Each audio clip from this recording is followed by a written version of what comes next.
الحمدللہ رب العالمین والصلاة والسلام علی حبیبہ محمد وآلہ وصحبہ اجمعین اما بعد اعوذ باللہ من الشیطان الرجیم بسم اللہ الرحمن الرحیم ان الذین یکفرون بآیات اللہ ویقتلون النبیین بغیر حق ویقتلون الذین یأمرون بالقسط من الناس فبشرهم بعذاب علیم اللهم سبحانك لا علم لنا الا ما علمتنا انك انت العليم الحكيم مولاي صل وسلم دائما ابدا على حبيبك من زانت بالرسل. قابل احترام سامعین کرام، السلام علیکم ورحمۃ اللہ وبرکاتہ. ارشاد باری تعالیٰ ہے، یقیناً جو لوگ اللہ کی آیات کے ساتھ کفر کرتے ہیں اور پیغمبروں کو ناحق قتل کرتے ہیں اور جو لوگ لوگوں میں انصاف کرنے کا حکم کرتے ہیں ان کو قتل کرتے ہیں، سو ان کو دردناک عذاب کی خوشخبری سنا دیں. ان الذین یکفرون بآیات اللہ، یقیناً جو لوگ اللہ کی آیات کے ساتھ کفر کرتے ہیں. انکار کے دو پہلو ہیں، ایک کلی طور پر اور قطعی طور پر انکار کرنا ہے جو سیدھا سیدھا کفر ہے.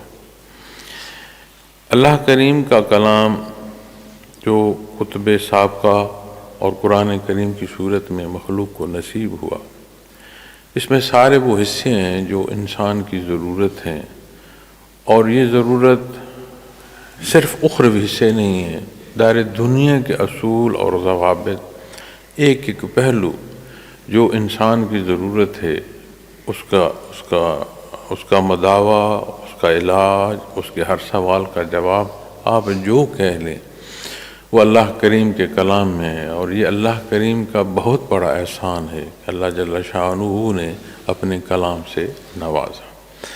اب دنیا کی زندگی میں ہر ایک کا ایک اختیار ہے کہ وہ کس راہ کا انتخاب کرتا ہے. مذہب کے حوالے سے کوئی پابندی نہیں لگائی گئی کہ ضرور کوئی مانے یا ضرور کسی سے منوایا جائے. اس معاملے میں ہر کوئی آزاد ہے. اب جس نے جس راہ کا انتخاب کیا اس راہ کا وہ مسافر ہوا. انبیاء علیہ السلام مبعوث ہوئے مخلوق کی رہنمائی کے لیے، اور لوگوں نے اقرار بھی کیا، انکار بھی کیا. پھر انکار کے ساتھ متشدد رویے اختیار کیے، اور قرآن کریم فرماتا ہے وَيَقْتُلُونَ النَّبِيِّينَ بِغَيْرِ حق، کہ ظلماً ناحق قتل کیے گئے اللہ کریم کے پیغمبر. اب جب انکار پر آپ بحث کریں گے تو جو قطعی انکار کر رہے ہیں وہ تو سیدھا سیدھا کافر ہو. ایک انکار کی دوسری صورت بھی ہے، چونکہ یہاں فرمایا گیا ہے یقیناً جو لوگ اللہ کی آیات کے ساتھ کفر کرتے ہیں، یعنی اس کا انکار کرتے ہیں، رد کرتے ہیں. جس نے کلی طور پر انکار کیا وہ تو کافر ہو. ایک ہے اقرار، کہ زبانی اقرار کیا جائے لیکن عملی طور پر انکار ہو، یعنی عمل میں وہ حکم یا احکامات جو دین اسلام کے ہیں ان پر عمل پیرا نہ ہوا جائے. اب یہ بہت بڑی زیادتی ہے کہ آپ نے ایک جو ایمان لائے جن شرائط پر، ایک حصہ جو آپ نے مانا، اقرار کیا، لیکن اسے اختیار نہیں کر رہے. تو دنیا کی زندگی میں کہیں کوئی دعویٰ کرتا رہے، بھلی کسی کی احترام کا دعویٰ کرتا رہے، لیکن اس کی الفاظ، اس کا انداز ایسا ہو کہ جس میں احترام نہ ہو، اسے کوئی احترام مانتا نہیں ہے. اسی طرح جب ہم اقرار کرتے ہیں اور اقرار کے ساتھ ہمارے اعمال کی شہادت نہیں ہوتی تو یہ بھی ایک انکار کی صورت ہے، جسے علماء کرام فسق کہتے ہیں. کفر تو نہیں کہتے، لیکن یہ فسق کی صورت ہے کہ ایسی بدبختی ہے اور ایسی گناہگاری ہے کہ جو اقرار کر رہے ہیں اس کا عملی صورت میں انکار کر رہے ہیں. تو اللہ کریم معاف فرمائے. اور جب فرمایا گیا کہ اللہ کریم کی آیات کے ساتھ کفر کرتے ہیں اور پیغمبروں کو ناحق قتل کرتے ہیں، تو دوسرا پہلو جو یہاں بڑا واضح ارشاد فرمایا جا رہا ہے کہ یہ انکار ظلم کی ان حدوں تک پہنچا دیتا ہے کہ جہاں اللہ کریم کے مبعوث کی گئی ہستیوں کا اقرار اور اتباع کرنا تھا، یہ انکار انہیں اس حد تک لے گیا کہ یہ ان کے جانی دشمن ہو گئے۔ اب اللہ کریم کے پیغمبر کا کوئی جانی دشمن ہوتا ہے تو حقیقت میں اس کا اختلاف جو اللہ سے ہے، چونکہ اللہ کا پیغمبر جو ہے اللہ جل شانہ کا حکم جو ہے وہ مخلوق کو پہنچا رہا ہے، اس لیے پیغمبر کی جو اطاعت ہے یہ بنیادی طور پر اللہ کریم کی اطاعت ہے۔ نبی کریم صلی اللہ علیہ وسلم کی ذات اقدس نے مخلوق کو حق سے آشنا فرمایا، اور آپ کی ساری زندگی ایسی بسر ہوئی کہ کوئی یہ نہیں کہہ سکتا کہ آپ کی مبارک زندگی کا انحصار اس پر رہا، سوائے اللہ جل شانہ کی ذات کے۔ ہر ایک کے لیے آپ کی ذات جو ہے وہ سہولت تھی، آپ کی ذات معاون رہی، آپ کی ذات سے مخلوق کو استفادہ نصیب۔ بلکہ ایک حدیث شریف میں آپ نے جب لوگوں کے رویوں اور لوگوں کے جو معاملات ہیں اس حوالے سے ارشاد فرمایا تو آپ نے فرمایا کوئی ایسا نہیں ہے کہ جس کا بدلہ میں نے اسے نہ دیا ہو، یعنی جس نے آپ سے معاونت کی آپ صلی اللہ علیہ وسلم نے اسے واپس معاونت اس سے زیادہ عطا فرمائی۔ ایک ہستی کے بارے آپ صلی اللہ علیہ وسلم نے یہ ارشاد فرمایا کہ ایک ابو بکر ہے رضی اللہ تعالیٰ کہ جن کا بدل اللہ کریم انہیں عطا فرمائے۔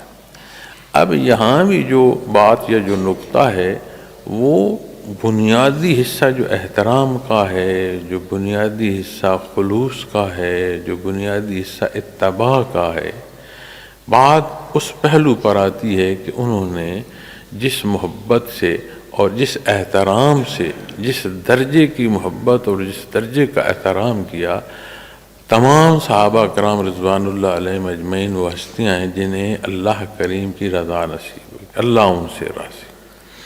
یہ بہت بڑی سند ہے، اس کے علاوہ کسی اور سند کی ضرورت نہیں رہتی۔ مائیت محمد رسول اللہ صلی اللہ علیہ وسلم نصیب ہو، اس کے بعد پھر کوئی سند کی ضرورت نہیں رہتی۔ ان میں جو مقام حضرت صدیق اکبر رضی اللہ تعالیٰ عنہ کا ہے وہ بھی اتباع کے معنوں میں ہے، وہ معاونت جو ہے اتباع کے معنوں میں اس درجے کی ہے، اور اس میں بھی میں جو سمجھتا ہوں، میں کم علم ہوں، میں جو سمجھتا ہوں کہ جو شفقت نبی کریم صلی اللہ علیہ وسلم سے حضرت صدیق اکبر کو نصیب ہو رہی ہے وہ بڑی بنیادی حصہ ہے اس معاونت میں کہ اس درجے کا انہیں اور خلوص نصیب ہوتا چلا گیا۔ اب جس سے اللہ راضی ہوتا ہے ہم بالعموم کہتے ہیں کہ اس سے اللہ بڑا راضی ہے، اور ہمارا معیار ہوتا ہے کہ دنیا کی زندگی میں اس کے حالات دوسروں سے بہتر ہوں، صحت ہو سکتی ہے دوسروں سے بہتر ہو، دولت دوسروں سے زیادہ ہو، قوت دوسروں سے زیادہ ہو، تو ہم کہتے ہیں اس سے اللہ راضی ہے۔ نہیں، جس سے اللہ کریم راضی ہیں، جتنا اللہ کریم کی اسے رضا نصیب ہو رہی ہے اتنا وہ قرآن و سنت کے تابع ہوگا۔ یہ حیثیت جو دنیا کی ہے یہ ثانوی ہے، اولیت جو ہے وہ حیثیت ہے ایمانی۔ جس سے اللہ راضی ہوگا اسے قرآن و سنت کا اتباع نصیب ہوگا، یہ نشانی ہے اللہ کی رضا کی۔ اسی طرح جب صدیق اکبر رضی اللہ تعالی عنہ اور آپ کی محبت، آپ کی معاملت، آپ کی چاہت، اس پر جب بات آتی ہے یہ اللہ کریم نے آپ کو ایک بحر عطا فرمایا اطاعت میں، لیکن جب اس بات پر بحث یا اس نقطے کی باریکی کو دیکھا جائے تو جو توجہ نبی کریم صلی اللہ علیہ وسلم سے حضرت صدیق اکبر کو نصیب ہوئی ایسی کسی اور کو نصیب نہیں ہوئی، اور یہ متوجہ ہونا انہیں اس درجے پر پہنچا گیا کہ دنیا کے حالات میں بھی آپ صلی اللہ علیہ وسلم نے یہ انعام ان کے لیے ارشاد فرمایا کہ آپ کی معاونت کا بدلہ اللہ عطا فرمائے، چونکہ ہر شے اللہ کی طرف سے ہے، اور ہر شے اللہ کے حبیب صلی اللہ علیہ وسلم سے جو مخلوق کو مل رہی ہے یہ اللہ جل شانہ کی طرف سے ہے۔ جب قرآن میں یہ ارشاد فرمایا گیا کہ دین کی مدد، اللہ کے نبی کی مدد، اللہ کی معاونت، تو اس سے مراد یہ نہیں ہے کہ وہاں کو کمزوری ہے اور اس کمزوری کے تدارک کا مخلوق نے سبب کرنا ہے۔ وہ جو کچھ عطا ہے اس کے حصول سے جو استفادہ ہے وہ عامت الناس ہی کو ہے، مخلوق کو ہی ہے، اور ایمان کی نسبتوں میں وہ حاصل ہوگا۔ ایمان کی حدود سے باہر جو ہے وہ نقصان یہ مخلوق خود اٹھائے گی۔ اب جب آپ صلی اللہ علیہ وسلم نے مخلوق کو حق سے آشنا فرمایا، دعوت ایمان مخلوق میں آپ نے اعلان فرمائی، تو لوگوں نے مخالفت بھی کی، اقرار بھی کیا اور مخالفت بھی کی۔ جنہوں نے اقرار کیا ان کے اقرار میں اتنی برکت پیدا ہوتی چلی گئی کہ وہ عظمت نصیب ہوئی کہ غیر انبیاء میں اس درجے کی اور کوئی مخلوق نہیں ہے جس کا ایمان اس درجے کا ہو۔ اب جنہوں نے انکار کیا ان کی صورت کیا ہوئی کہ پہلے انہوں نے انکار کیا، پھر وہ ذاتی حیثیتوں میں بات کی، پھر خاندانی حیثیتوں میں بات کی اور دباؤ ڈالنے کی کوشش کی، پھر وہ انکار انہیں مقابل لایا اور پھر انہوں نے تلواریں اٹھائیں آپ صلی اللہ علیہ وسلم کے جان کے در پر ہوئے۔ یہ جو آپ صلی اللہ علیہ وسلم کو ہجرت کرنی پڑی، یہ جو بدر میں وہ لشکر لے کر آئے، یہ سارا کیا ہے؟ یہ سارا ثبوت ہے کہ آپ صلی اللہ علیہ وسلم سے جو اختلاف کیا، اس مخالفت میں قدم با قدم وہ ایسی دلدل میں دھنستے چلے گئے کہ جہاں سے اللہ کریم کی رحمت سے دور ہو گئے اور شیطنت میں ڈوب گئے، اور جتنا شیطنت میں ڈوبتے گئے اتنی زیادتی جو ہے وہ کرتے چلے گئے۔ اسی طرح بنی اسرائیل میں مختلف روایات جو ہیں ملتی ہیں کہ اللہ کریم کے جو نبی ہیں انہیں ناحق قتل کیا گیا، شہید کیا گیا، اور وہاں بھی جو معاملہ یا جو بات تھی انکار کا تھا، انکار کیا اور وہ انکار ایسے رویوں تک لے گیا، اتنی بدبختی اٹھ گئی کہ اتنا بڑا ظلم ڈھایا۔ اور جب یہ قرآن کریم فرماتا ہے نا ناحق قتل کیا، تو حضرت جی رحمۃ اللہ تعالیٰ علیہ اس کی تفسیر میں ارشاد فرماتے ہیں کہ وہ بدبخت جنہوں نے یہ ظلم کیا وہ بھی جانتے تھے کہ یہ حق پر ہیں اور ہم ناحق کر رہے ہیں، یعنی جو انہیں شہید کر رہے ہیں ان کا عمل ایسا نہیں ہے کہ جس میں کمی بیشی ہو، بلکہ وہ درست ہیں، وہ حق پر ہیں اور وہ صحیح کہہ رہے ہیں۔ اپنی جو نفسانی خواہشات اور اپنی جو چاہتے ہیں وہ یہ چاہتے تھے کہ ویسے کہا جائے جیسے ہمیں پسند ہو، یا ہم اس حکم کے تحت نہیں آنا چاہتے۔ تو وہ انکار صورت چلتے چلتے چلتے چلتے وہاں تک اس نے پہنچا دیا کہ اتنا بڑا ظلم کیا۔ اس لیے جب آپ اس انکار کی صورت میں اقرار اور عمل کا انکار دیکھتے ہیں تو یہ فسق اور یہ جو گناہ جو ہے یہ آہستہ آہستہ کلی انکار کی طرف لے جاتا ہے۔ یہ ایسے کنکر ہیں کہ آپ انہیں کسی کشتی میں ایک ایک کر کے ڈالتے رہیں تو آخر اتنا وزن بن جائے گا کہ وہ کشتی ڈوب جائے گی۔ تو یعنی اگر گناہ کیے جائیں اور اسی روش پر قائم رہا جائے تو آخر جا کر پھر وہ کفر کی دلدل میں ڈبو دیں گے۔ تو گناہوں کی معافی اللہ کے حضور، بلکہ حدیث شریف میں آتا ہے، مفہوم عالی ہے کہ کم از کم 100 بار استغفار دن میں ضرور کی جائے۔ دانستہ نادانستہ کئی اعمال ایسے سرزد ہو جاتے ہیں کہ جنہیں انصاف کے ترازو پر رکھا جائے تو بڑا ظلم ہوتے ہیں، زیادتی ہوتی ہے۔ تو جب استغفار کی جائے تو اللہ کریم کی ذات معاف فرماتی ہے، اسے معاف فرمانا محبوب ہے، یہ اس کی شان ہے، وہ معاف فرماتا۔ حدیث شریف میں آتا ہے کہ کسی کے گناہ اتنے ہو جائیں کہ زمین و آسمان کے مابین جو وسعتیں ہیں انہیں بھر دے تو بھی اللہ کریم کی جو رحمت ہے وہ وسیع ہے۔ صدق کے دل سے اللہ کے حضور معافی مانگی جائے، یہ اس کی شان ہے، وہ معاف فرما دیتا ہے۔ اب معافی مانگنے والے کی کیا کیفیت اور کیا حال ہے؟ نہ صرف معافی عطا فرما دیتا ہے، اجر اور ثواب عطا فرماتا ہے، یعنی اپنی رضا نصیب عطا فرما دیتا ہے۔ تو جب بات انکار کی آتی ہے تو یہ بھلے جو اقوام سابقہ ہیں یا بنی اسرائیل کے جو واقعات ہیں ان سے متعلق ارشاد فرمایا جا رہا ہو، لیکن قرآن کریم جو ارشاد فرماتا ہے وہ اصول اور ضابطہ ہوتا ہے۔ آج بھی اس روش کو کوئی اختیار کرے گا تو اس کے نتائج ویسے ہی ہوں گے جیسے قرآن کریم بیان فرما رہا ہے۔ تو جب انکار کی بات آتی ہے تو انکار، جب ہم اپنی مسلمان طبقے کی بات کریں گے تو عملی انکار یعنی خطائیں، گناہ، یقیناً جو عمل جس کا حکم دیا گیا ہے اس پر عمل نہیں کیا جائے گا تو وہ گناہ ہوگا، وہ انکار کی ایک صورت ہوگی۔ تو اس سے اجتناب ضروری ہے، اور اس اجتناب کے لیے بہت بڑی جو اللہ کریم نے مدد عطا فرمائی ہے وہ عبادات کی عطا فرمائی۔ جب بندہ عبادات میں محو ہو تو پھر اس کے معاملات درست ہوتے ہیں۔ جیسے عبادات بندے کے باطن پہ اثر پیدا کرتے ہیں اور باطنی طور پر صفائی نصیب ہوتی ہے، ویسے ہی جب آپ معاملات میں آتے ہیں تو جو اعمال اختیار کرتے ہیں یا تو وہ صالح ہوں گے یا بد۔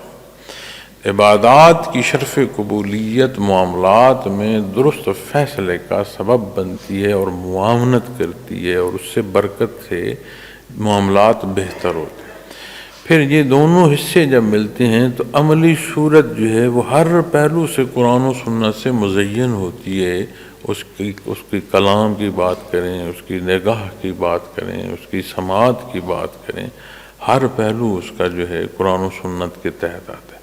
اب قرآن کریم ہی نے دلوں کا ختم اللہ علی قلوب، دلوں پر جو مہر ہے اسے بیان فرمایا، کانوں آنکھوں کے پردوں کا بیان فرمایا۔ کیوں؟ وہ انکار تھا، اور انکار کی صورت آہستہ آہستہ ایسی مور ثبت کرا گئی قلوب پر کہ کلی طور پر قلوب سیاہ ہو گئے، ان میں استطاعت ہی نہ رہی کہ وہ ایمان نصیب ہو، ایسی بدبختی میں آ گئے۔ تو ہمیں اپنی زندگیوں کا جائزہ لیتے ہوئے اپنے اعمال کا ہمیشہ ایک ترازو رکھنا چاہیے جس میں اپنے اعمال کو تولتے رہیں۔ کتنی بار دن میں ایسا ہوتا ہے کہ ہم کوئی عمل کرتے ہیں، کوئی کلام بولتے ہیں، خود اس کا دکھ محسوس کر رہے ہیں۔ کیوں؟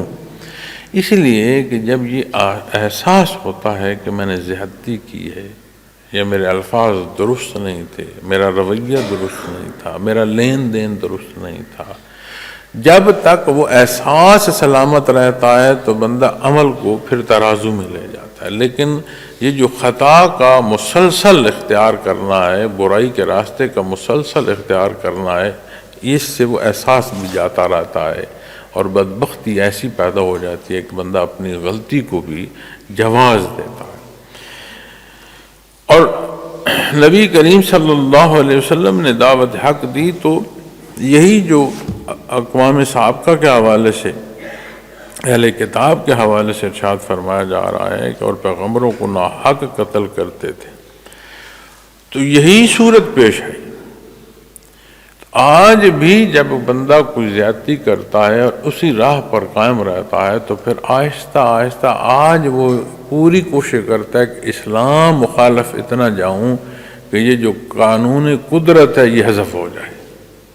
آج جو اس صورت میں لوگ لگے ہیں ہم روز دیکھتے ہیں، آج کی جو کنیکٹیوٹی ہے اس پر کتنے ہی نام ہیں جن کی یہ پوری کوشش ہے کہ اسلام کے خلاف بات کی جائے، اسلامی اصولوں کے خلاف بات کی جائے، جو دین اسلام پر عمل پیرا ہیں ان کے ساتھ ایسا رویہ یا ان کے متعلق ایسی گفتگو کی جائے جو ان کی اس حق سے ہٹنے کا سبب ہو۔ تو آج جو پوری کوشش کی جاتی ہے وہ یہ ہے کہ جو اسلامی اصول ہے انہیں زائل کر دیا جائے۔ اب اپنے گناہ ہیں جس میں وہ اس دلدل میں گھستے چلے جا رہے ہیں، اور اعمال ایسے اختیار کر رہے ہیں کہ جس سے وہ اپنے لیے حتمی کفر کے درجوں میں داخل ہو رہے ہیں۔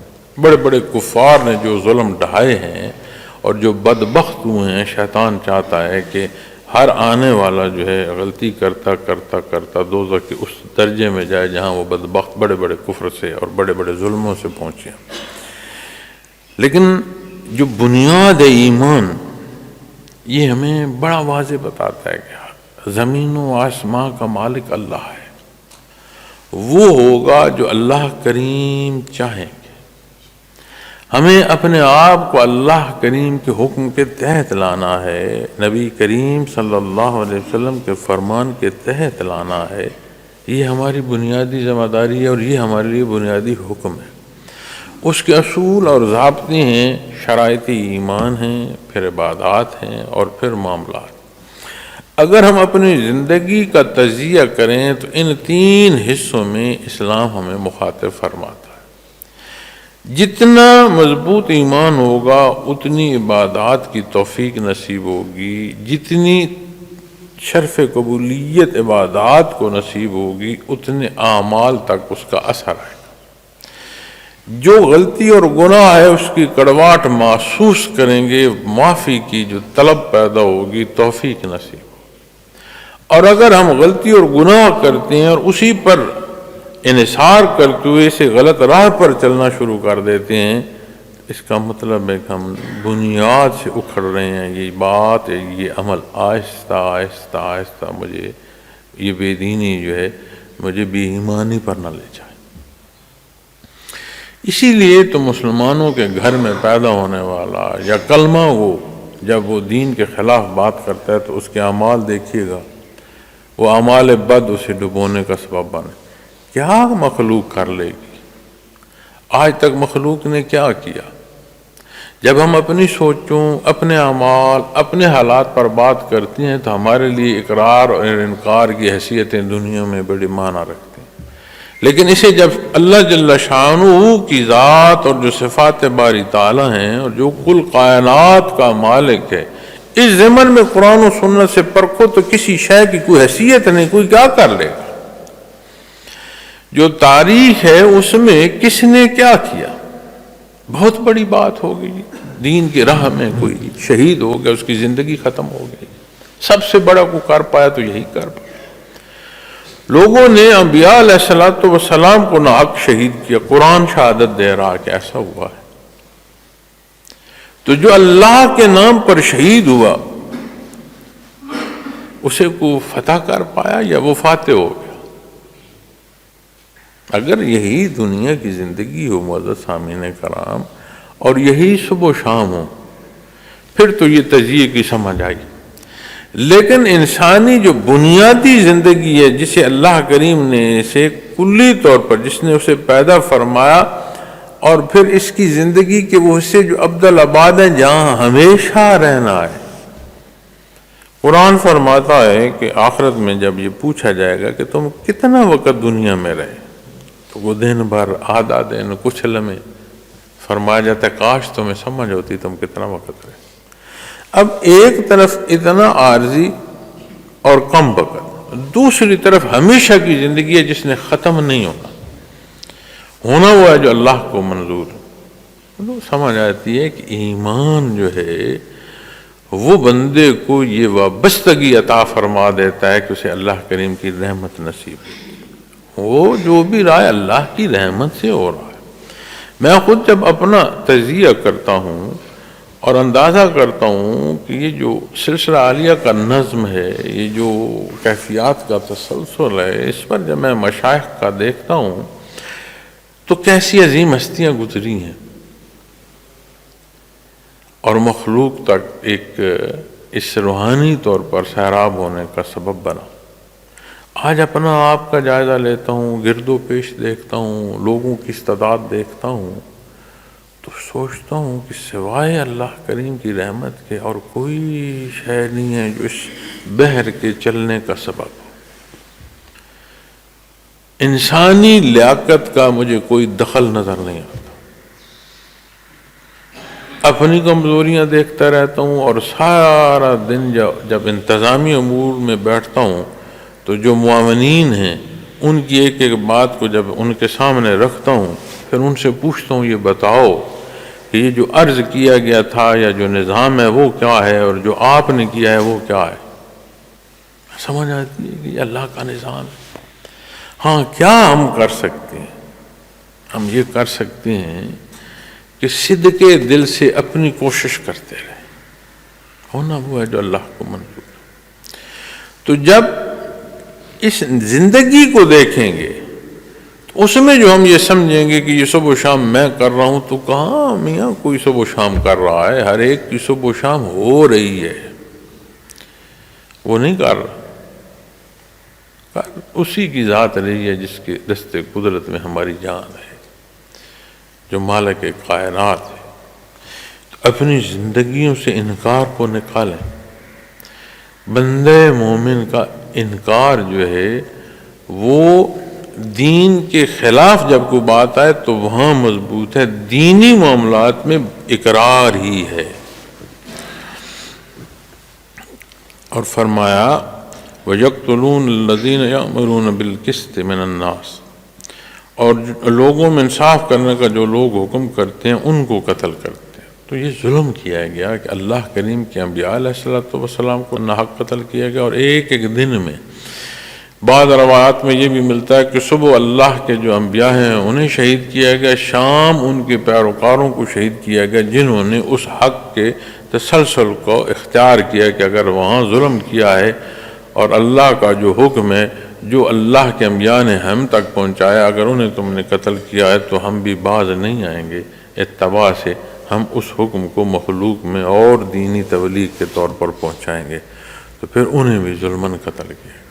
اب بنیادی طور پر حق کے خلاف اقدامات، اب جس نے حق پر جان دی وہ بھی چلا گیا، جس نے حق پر چلنا اس کی پاداش میں اور اپنی آرام میں جان لی، یعنی جو قاتل ہے، جو ظالم میں چلا، وہ بھی گیا۔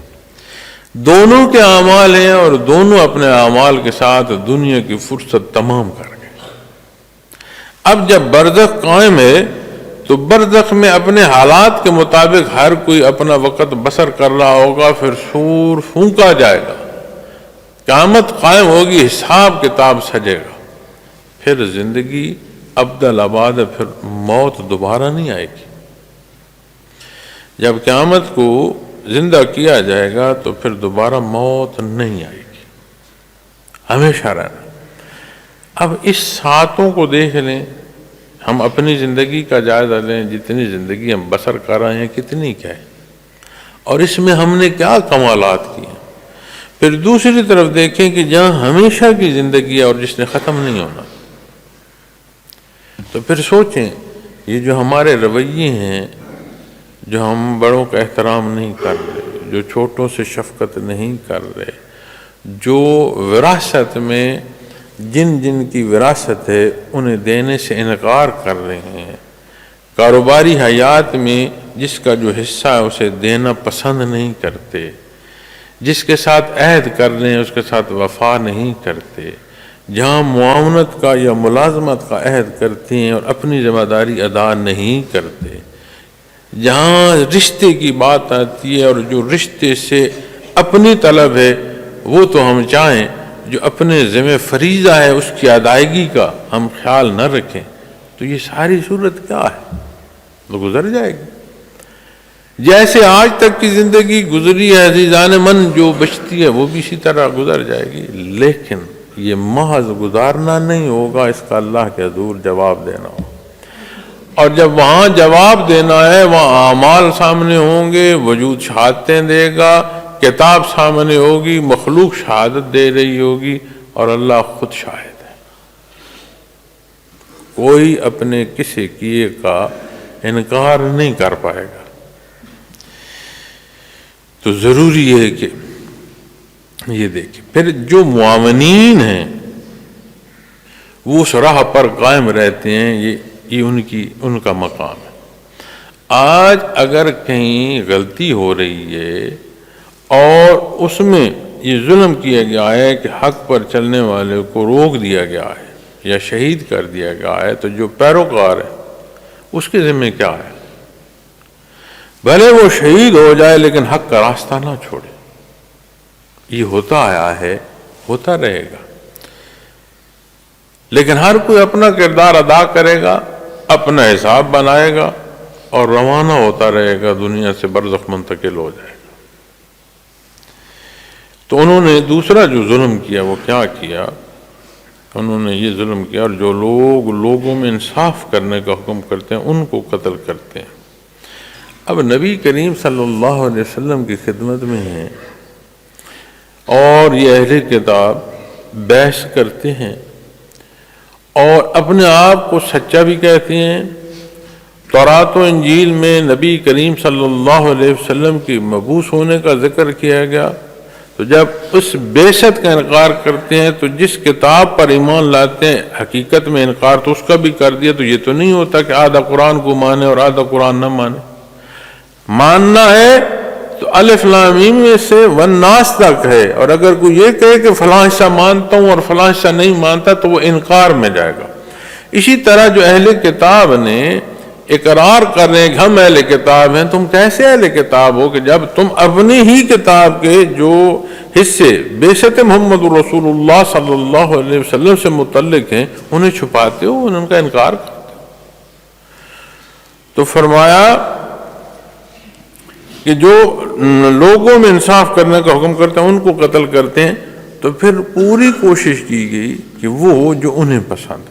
اسی طرح نبی کریم صلی اللہ علیہ وسلم سے بحث کرتے ہیں، اور جب بحث کرتے ہیں تو قرآن کریم ان کی تاریخ بیان فرما رہے ہیں کہ تمہارے باپ دادا جن کا حق پر ہونا، جن سے اپنی کتاب کا لینا تم بات کر رہے ہو، وہاں تو یہ کرتے رہے ہیں اور آج بھی انہوں نے یہی کیا کہ جتنے یہ مشرک تھے، انہوں نے جتنے مکہ کے لوگ ہیں انہیں دین کے خلاف جو اعتراضات بنا کر دیتے رہے، نبی کریم صلی اللہ علیہ وسلم کے خلاف اقدامات اٹھانے کے لیے اکساتے رہے، معاونت کرتے رہے کہ کوئی سبب بن جائے کہ آپ صلی اللہ علیہ وسلم کو شہید کر دیا جائے، اس حق کو نعوذ باللہ جو ہے روک دیا جائے۔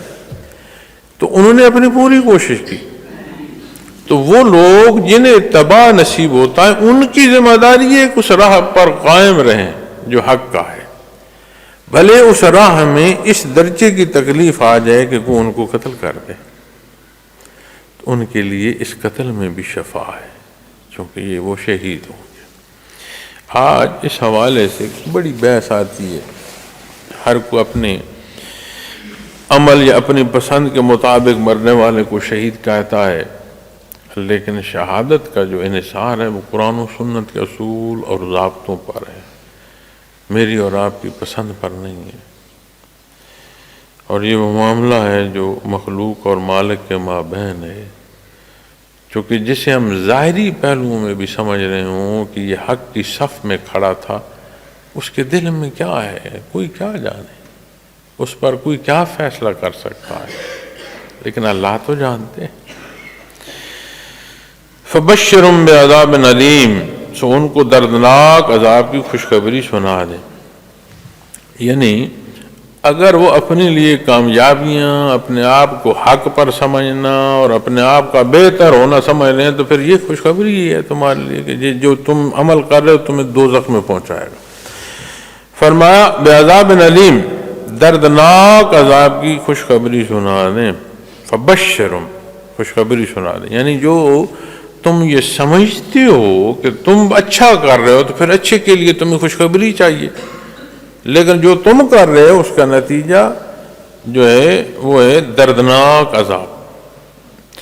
عذاب ویسے ہی درد دینے والا ہے۔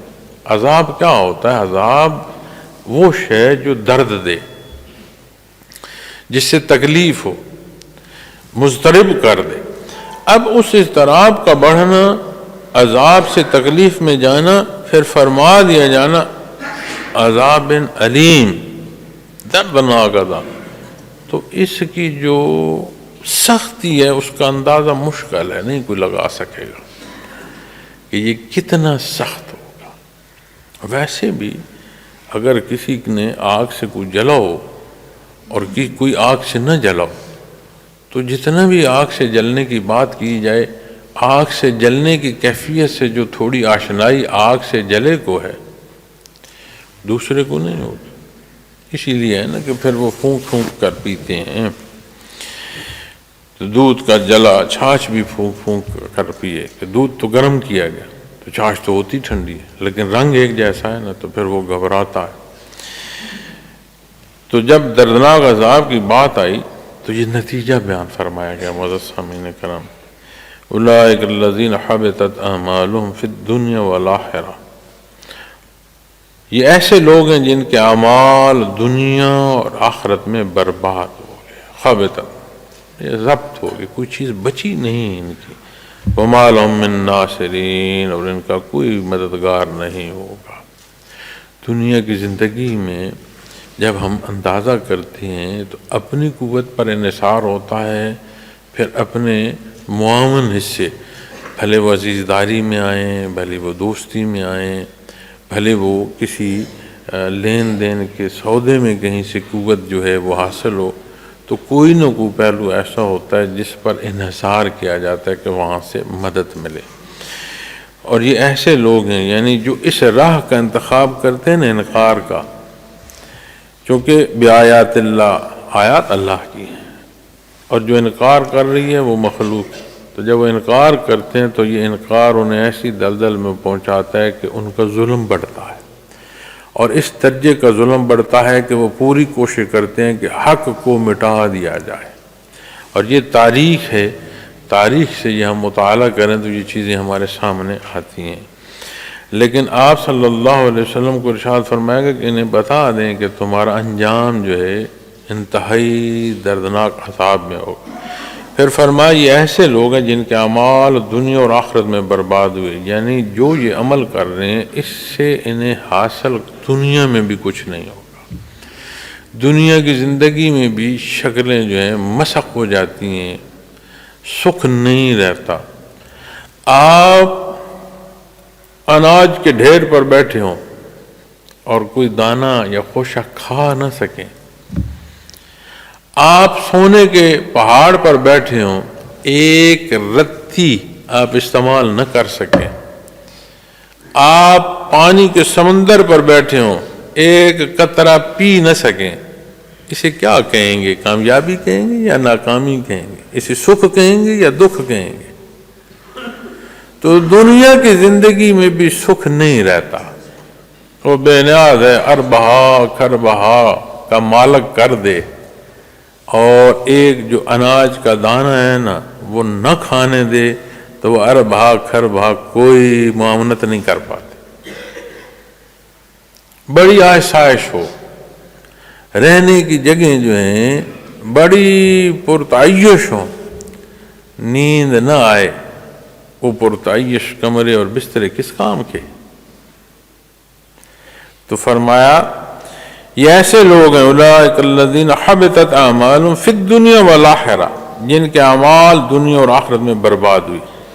اب اعمال کا تولنا ظاہر پر نہیں انحصار کرتا، اس کی نیت پر کرتا ہے کہ نیکی یا بدی، دنیا اور آخرت میں ان کے پاس جو ہے یہ حصے برباد ہو جائیں گے کہ نیکی نہیں رہے گی، ان کے پاس اصلاح کا عمل جو ہے وہ نہیں بچے گا۔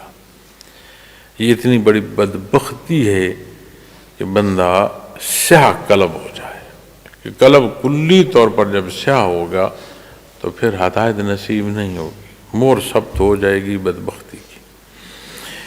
وَمَا لَهُم مِّن نَاصِرِينَ، اور ان کا کوئی مددگار نہیں ہوگا۔ بندے کو جب تکلیف پہنچتی ہے نا تو معاونت بھلے اپنے وجود کی طاقت کو دیکھے، بھلے عزیز کو دیکھے، بھلے کسی ہمسائے کو دیکھے، لوگوں کو دیکھے، جب لوگوں کو تکلیف ہوتی ہے نا، کئی دفعہ یہ دیکھا ہے مسائل پیدا ہوں تو انجان لوگوں کو بھی لوگ آواز دے رہے ہوتے ہیں کہ میری مدد کرو، معاونت تلاش کرتے ہیں تکلیف میں۔ تو دنیا و آخرت ایسی تباہ کر دیں گے کہ ان کا کوئی مددگار نہ ہوگا، اس تکلیف میں پھر وہ بھگتے ہیں۔